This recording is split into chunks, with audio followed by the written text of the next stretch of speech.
everybody? What's going on? Welcome to another episode of Halftime FC. I'm your host, Isaiah. Europa League action today with Manchester United taking on AC Milan at Old Trafford and Arsenal going head to head with Olympiacos in Greece. But before that, I just want to give some Champions League results because I wasn't able to talk about the Champions League, but we'll do it now. Porto go through to the next round on 4-4 aggregate with them winning on away goals. A late goal by Oliveira, sending Juve home. A wall that broke down with Cristiano Ronaldo in it. Oliveira choosing to go low for the free kick, which led to a goal. And the Juventus wall, just everybody in the wall just jumping and not staying still. That's what the wall is kind of there for, and it's like they forgot. I mean, some of the players were even looking back at the keeper when the after the ball was played, which is not really what you're supposed to be doing when you're maintaining a wall. Dortmund was able to get past Sevilla on aggregate score. The game, however, did become very, very, very chippy at the end. Erling Haaland with two goals. Excuse me if you see me looking down. I am looking at my laptop. Yusuf at Nesri with a goal in the 68th minute, and also in the 90th minute plus sixth. Sevilla did have another chance to score another goal very late to set it into extra time, but didn't pull the trigger on a very good opportunity inside the box. Very scrambly defensive play. Um, you know, Sevilla didn't pull the trigger, and they went down like champions though. They didn't they didn't they didn't just get bounced out this tie.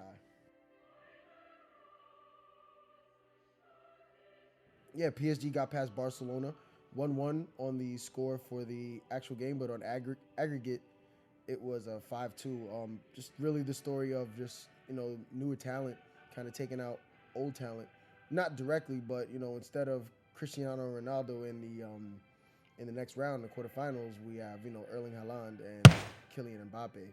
So it definitely is a changing of the guard in the Champions League and also just in world football.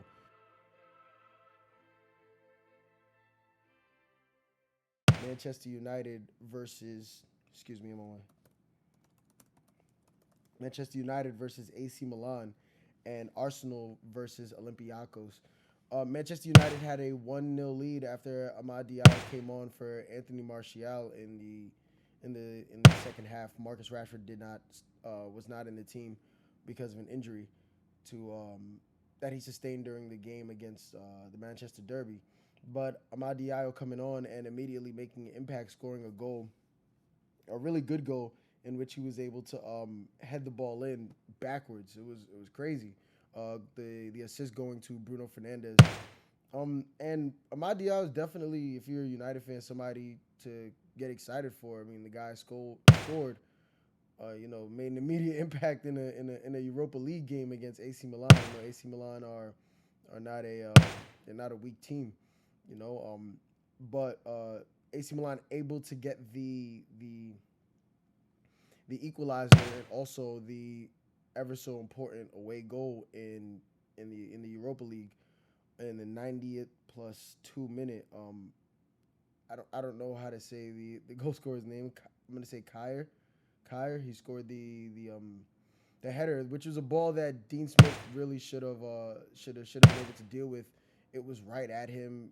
You know, wasn't taking any twister turns or dips. It was like, I expected Dean to do better. I'm gonna say this: if David De Gea was in goal, that ball wouldn't have went in. You know, it would have been an easy day for David De Gea. I'm not criticizing. Well, yeah, I am criticizing Dean Henderson, but you know, maybe something happened that he can explain that could sum up what happened. But it was a really cheap way to give away a goal. I am going to say that. All in all, though, AC Milan did deserve a goal. Their play on the day was excellent. They pressured Manchester United, especially in the first half. They actually did have two goals that they did score. Rafael Leao on a very obvious offsides, and Frank Kessié, whose goal seemed whose goal seemed to be 100% legal, but was ruled out for handball. When I look at the replay, I really don't see a handball in the play. You can see clearly that it hits his hip bone. Um, Reason being I could tell is because if it hits his hand, the ball definitely bounces off his shirt. You can see his shirt, move, and then also it takes such a bounce off the hip. It couldn't take a bounce like that hitting your arm. You know, but nonetheless, it was called a handball, and it's just another decision that doesn't really do VAR justice. There've actually been a lot of decisions by referees these past few games that have been just very just whoa, like but yeah, moving on. Olympiacos versus Arsenal. This one finished 1-3, 3 goals to Arsenal. Yusuf El Arabi scored a goal in the 58th minute after Martin Odegaard scored in the 34th minute. Martin Odegaard scored a very beautiful goal from outside the area, left-footed goal that went right to the keeper. But yeah, keeper wasn't able to keep it out. Jose Sa wasn't able to keep it out, which is weird because it was right to him. I mean, he elects to punch. I don't know why he punched. It looks like the ball kind of rolled off of his shirt and just went into goal. But nonetheless, they did get a goal. Arsenal making, just having another Shaka moment. But this time it was Leno for certain, feeding the ball back in his own pitch to a very dangerous area in the middle of the pitch and getting the ball taken away. El Arabi was able to pick his spot. Olympiacos were completely, you know, they were completely in sight to Arsenal's goal and just finishing the chance. Um, it's 1-1 for a while, and then Gabriel scores an amazing header ball that he runs into the box for. Nobody's picking him up. Nobody's marking him. He's able to just get his head on the ball from the left side of the box and just loop it right into that top right corner. A really nice goal. And Mohamed El Neni scoring the long range shot. You know, he's running at the well beyond well before the 18-yard box, coming in. Puts a really good hit on the ball, and the ball dips, it swerves, and it just ends up in that. Keeper does get Saad does get like a hand to it, but it's not enough. The ball swerving away from him, it's hit with power, ends up in the back of the goal, and 3-1 to Arsenal in the Europa League in the round of 16. And this was a good win for Arsenal.